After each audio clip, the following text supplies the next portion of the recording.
Hello friends, आज हम पढ़ेंगे कंप्यूटर के अंदर चैप्टर नंबर 10 और उसका जो टॉपिक है वो है आपके डिस्ट्रक्टर।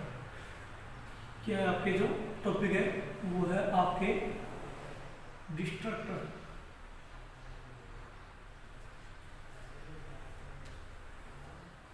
देखिए गाइस, इससे पहले हमने जो टॉपिक पढ़ा था वो था हमारे कंस्ट्रक्टर। क्या था? कंस्ट्रक्टर था। और कंस्ट्रक्टर के बारे में हमने पढ़ा था और उसके कुछ टाइप्स थे, उसके बारे में भी हमने यहाँ पर डिस्कस किया था। कंस्ट्रक्टर क्या होता है, देखिए वापस आपको मैं रिवाइज कर देता हूँ ताकि आपको डिस्ट्रक्टर जो है समझ में आ जाएगा और काफ़ी ज़्यादा इंटरेस्टिंग ये जो है वो टॉपिक है।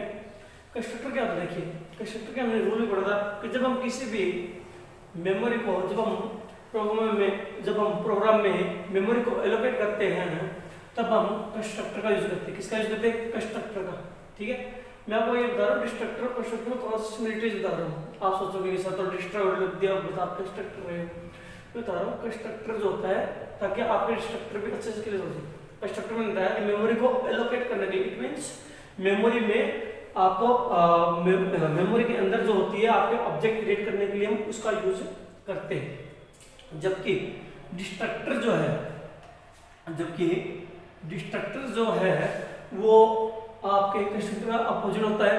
क्या होता है कि ये क्या करता है कि आपके मेमोरी को डिस्ट्रॉय करने के लिए यूज में लिया जाता है। जो कंस्ट्रक्टर के द्वारा जो मेमोरी बनाई जाती है, क्रिएट की जाती है, उसको ये डिस्ट्रॉय करने के लिए काम में, ऑब्जेक्ट को डिस्ट्रॉय करने के लिए काम में लिया जाता है। देखिए इसके भी रूल्स होते हैं, जैसे हमने कंस्ट्रक्टर के अंदर रूल्स पढ़े थे।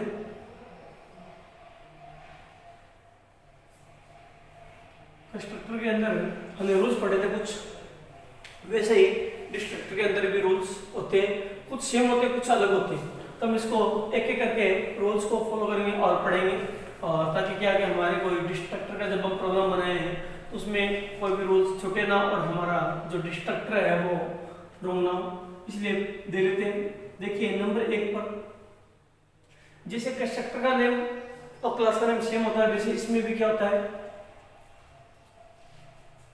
क्लास नेम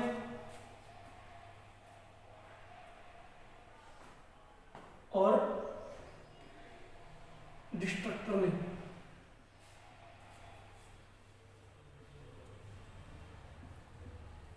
सेम होता है।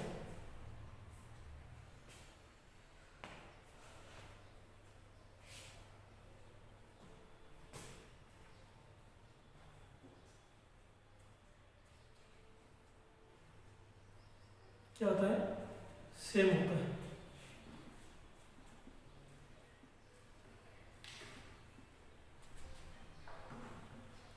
ठीक है, पहला rules same as it is, जैसे आपके कंस्ट्रक्टर का था वो रूल्स इसमें भी फॉलो करती है। दूसरा, नो रिटर्न टाइप।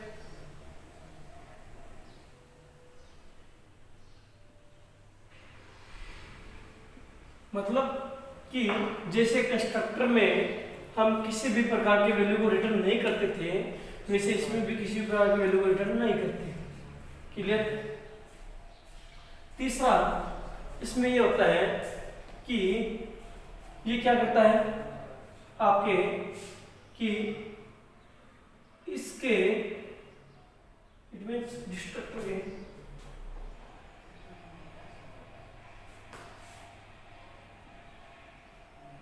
इसके नाम के आगे टिल्ड सिंबल का यूज किया जाता है। किसका? टिल्ड सिंबल का यूज किया जाता है। टिल्ड सिंबल कौन सा टिल्ड वाला? जो आपके होता है ये वाला, होता है टिल्ड सिंबल का यूज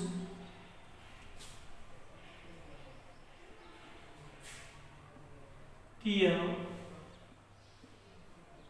जाता है। ये मोस्ट इंपोर्टेंट बात है। ये वाली जो बात है वो बहुत मोस्ट इंपोर्टेंट बात है और आपके कंस्ट्रक्टर से अलग है। इसको हम आगे समझाऊंगा, मैं आपको एग्जांपल प्रोग्राम समझेंगे कि कैसे होता है, जो सिमुलेशन बताए थे वो कैसे यूज करते हैं। ठीक है, 4 नंबर पे जो बात आती है वो आपकी आती है कि यह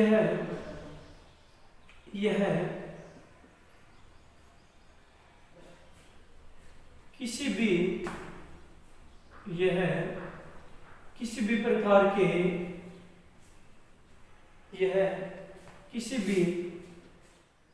का आर्गुमेंट पास नहीं करता।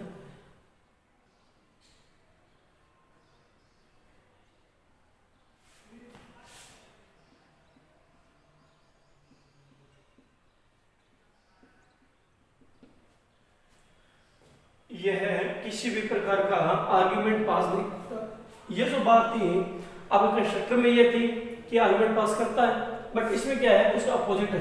तो ये जो बात है वो भी क्या है, आपके कंस्ट्रक्टर से बिल्कुल अपोजिट है। ये जो बात थी, दोनों रूल्स थे वो आपके कंस्ट्रक्टर में नहीं थे बट इसमें लगते हैं। और चौथा वो कि ऑटोमेटिकली कॉल होता है। क्या होता है, ये ऑटोमेटिक कॉल होता है। ठीक वही है। तो ये जो चार जो आपके जो है वो आपके मोस्ट इंपोर्टेंट बातें हैं।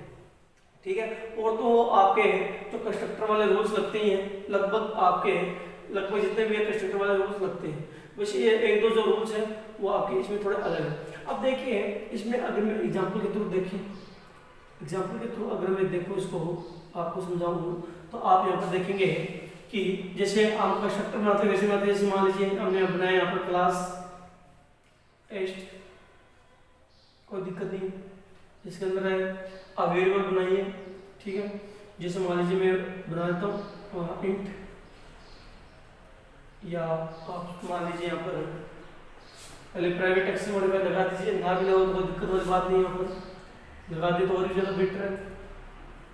प्राइवेट इंटीजर ए बी, इतना काम हमारा यहाँ तक होगा। वो शेप कंस्ट्रक्टर की तरह हमने पढ़ रखा है।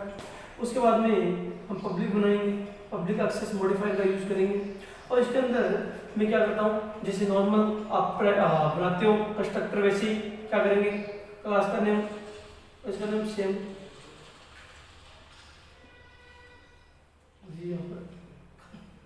ये क्या हो गया आपके कंस्ट्रक्टर, क्या है ये आपके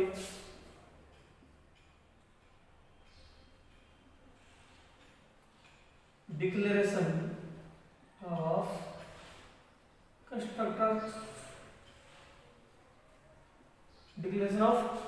कंस्ट्रक्टर, ठीक है, कोई दिक्कत वाली बात नहीं, कोई ज्यादा बड़ी लंबी चौड़ी बातें नहीं है। यहाँ पर डिक्लेरेशन ऑफ कंस्ट्रक्टर हो गया यहाँ पर। लेकिन यदि हम यहाँ पर डिस्ट्रक्टर पढ़ रहे हैं तो डिस्ट्रक्टर को कैसे बनाते हैं, देखिए इसको समझिए। डिस्ट्रक्टर को यहाँ पर कैसे बनाते हैं, क्लास का नाम डिस्ट्रक्टर नाम सेम होता है, कोई दिक्कत नहीं, सेम है। इसके नाम के टाइल्ड सिंबल का यूज होता है। नाम क्या है, नाम का कि कौन सा ये नाम है, इसका क्या यूज करेंगे, इस सिंबल का यूज करेंगे। तो यहाँ पर ये चेंजिंग आ जाती है, ये वाली चेंजिंग। अब ये भैया क्या बन गया, डिस्ट्रक्टर। अब ये क्या बन गया, यहाँ पर कंस्ट्रक्टर से डिस्ट्रक्टर बन गया। क्या बन गया, कंस्ट्रक्टर से डिस्ट्रक्टर बन गया। ठीक है, क्लियर है यहाँ तक। तीसरा जो रूल था ये था, इसका नाम क्या है, सॉरी, ये किसी भी प्रकार का आर्गुमेंट पास नहीं करता। आर्गुमेंट पास बिल्कुल नहीं करता है, कंस्ट्रक्टर करता है, जबकि डिस्ट्रक्टर जो है आर्गुमेंट पास कतई नहीं करता है और ये रिटर्न वैल्यू भी नहीं देता है। आगे रिटर्न वैल्यू देखिए, क्लास का नेम डिस्ट्रक्टर नेम सेम होता है, कंस्ट्रक्टर वाला rules same, no return value. आपको जो रिटर्न वैल्यू है वो कंस्ट्रक्टर भी नहीं करता है, यहाँ तक कि वॉइड भी नहीं करता है। और इसके नाम का टाइल सिंबल का यूज करते हैं, टाइल सिंबल का यूज इसे टाइल बोलते हैं, कुछ टिल्ड भी बोलते हैं इसे। ठीक है, सिंबल जो होता है वो ये वाला यहाँ पर लगा दिया मैंने। ये किसी प्रकार के आर्गुमेंट को पास नहीं करता। बस ये जो चौथी बात है ये यहाँ पर मोस्ट इंपोर्टेंट लग रही क्या है। तीसरी चौथी जो बातें हैं, तीसरा चौथा रूल जो है वो मोस्ट इंपोर्टेंट है। क्यों, क्योंकि किसी प्रकार की वैल्यू को रिटर्न नहीं करता है। यदि आप आर्गुमेंट पास नहीं करता, अगर आप आर्गुमेंट पास करोगे कंस्ट्रक्टर की तरह, तो ये आपके रॉन्ग एरर मैसेज आपके शो करेगा और आपका जो प्रोग्राम है रॉन्ग हो जाएगा। तो ये जो गाइस था, आपने जो था सिंपल सा डिस्ट्रक्टर का मैंने आपको एग्जांपल समझाया था। और अब हम इसके थ्रू क्या करेंगे, एक प्रोग्राम को देखते हैं कि डिस्ट्रक्टर का जो प्रोग्राम है वो किस प्रकार से बनाया जाता है। और बड़ा ही सिंपल सा प्रोग्राम बनाएंगे, ज़्यादा कोई लंबा सा प्रोग्राम नहीं है, पहले सिंपल सा प्रोग्राम बना के दिखा देता हूँ मैं आपको कि भाई किस प्रकार से, हमें तो इतना देखना ही ज़्यादा क्या है कि वैसे ज़्यादा यूज आने वाला कंसेप्ट नहीं है, बहुत ही कम रूप में काम आता है, लेकिन यदि आ जाए तब क्या करोगे, ठीक है। तो ये आना जरूरी है आपको, इसलिए मैं आपको थोड़ा प्रोग्राम के थ्रू भी समझाता हूँ, समझिए इसको। देखिए सबसे पहले हम क्या करते हैं, हेडर फाइल लगाते हैं,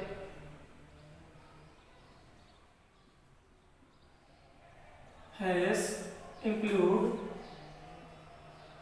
iostream.h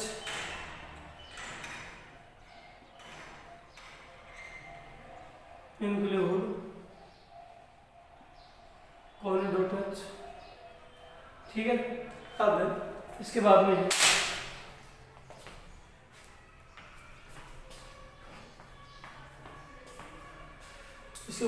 हम देखते हैं यहाँ पर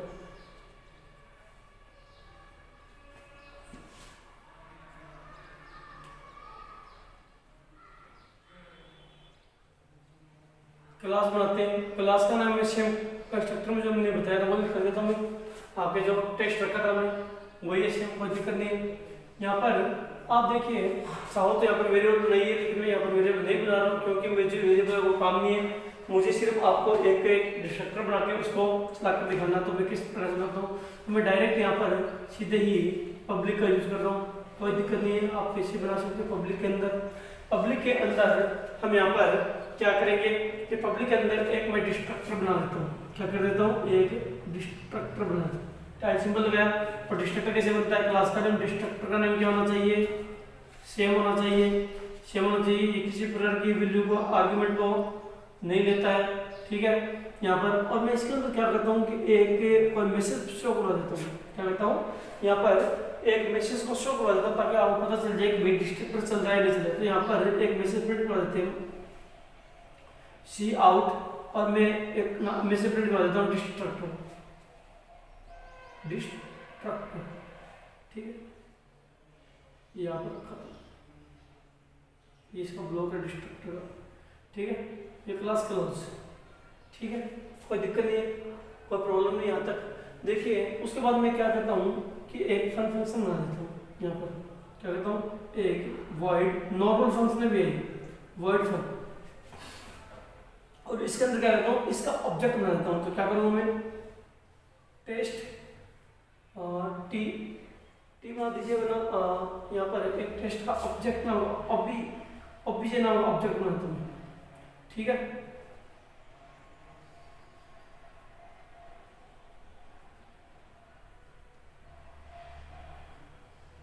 ठीक है, और उसके बाद में हम यहाँ पर क्या करते हैं कि एक जो है आपके यहाँ पर मेन फंक्शन,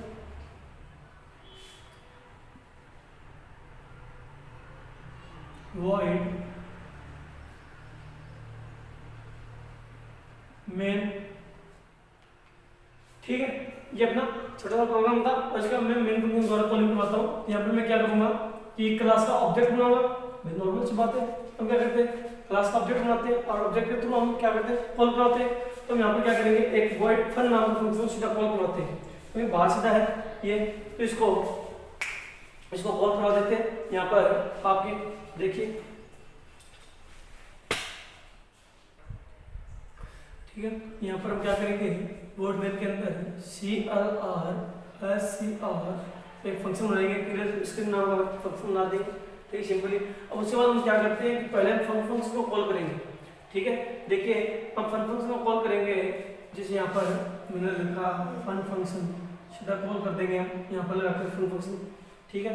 क्योंकि ये आपके देखिए ऑब्जेक्ट के थ्रू कॉल नहीं किया, क्योंकि ये मेमोरी फंक्शन है नहीं, ऑब्जेक्ट आपके जो क्लास का, तो क्लास का नहीं किया है, सीधा फन फंक्शन को कॉल करेंगे। किसको कॉल करेगा, फन फंक्शन को कॉल करेगा।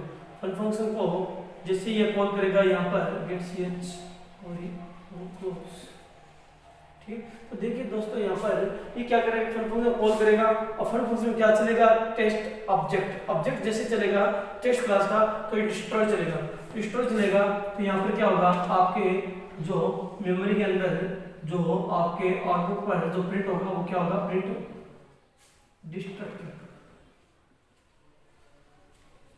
डिस्ट्रक्टर नाम का मैसेज प्रिंट होगा। कैसे होगा प्रिंट, क्यों होगा प्रिंट, क्योंकि यहाँ पर क्या हो रहा है कि आपके फन फंक्शन चला, फन फंक्शन जैसे चलाएंगे हम, तो चलाएंगे तो इसके अंदर क्या किया मैंने, ऑब्जेक्ट बना दिया किस क्लास का, टेस्ट का। टेस्ट का जैसे ऑब्जेक्ट बना तो क्या चलेगा, टेस्ट। जैसे मैंने कह रखा है कि जैसे ही हम ऑब्जेक्ट बनाते हैं किसी भी क्लास का, क्या करते हैं, जब हम किसी भी क्लास का ऑब्जेक्ट बनाते हैं तो कंस्ट्रक्टर या डिस्ट्रक्टर आपको ऑटोमेटिकली कॉल हो जाता है। तो मैंने यहाँ पर दूसरे फंक्शन के अंदर टेस्ट क्लास का एक ऑब्जेक्ट बनाया, और जैसे ऑब्जेक्ट बनाया तो यहाँ पर इस क्लास का डिस्ट्रक्टर चलेगा और ये मैसेज प्रिंट करेगा डिस्ट्रक्टर। ठीक है, तो ये गाइस सिंपल सा अपना जो प्रोग्राम था डिस्ट्रक्टर का, और आप एक इसको इस तरीके से भी समझ सकते हो यहाँ पर कि जैसे मान लीजिए आपके पास कोई एक रिसोर्स है, आपके पास मान लीजिए एक कोई रिसोर्स है, रिसोर्स, और एक मान लीजिए यहाँ पर कोई आपका पॉइंटर है, पॉइंटर, और एक यहाँ पर ऑब्जेक्ट है,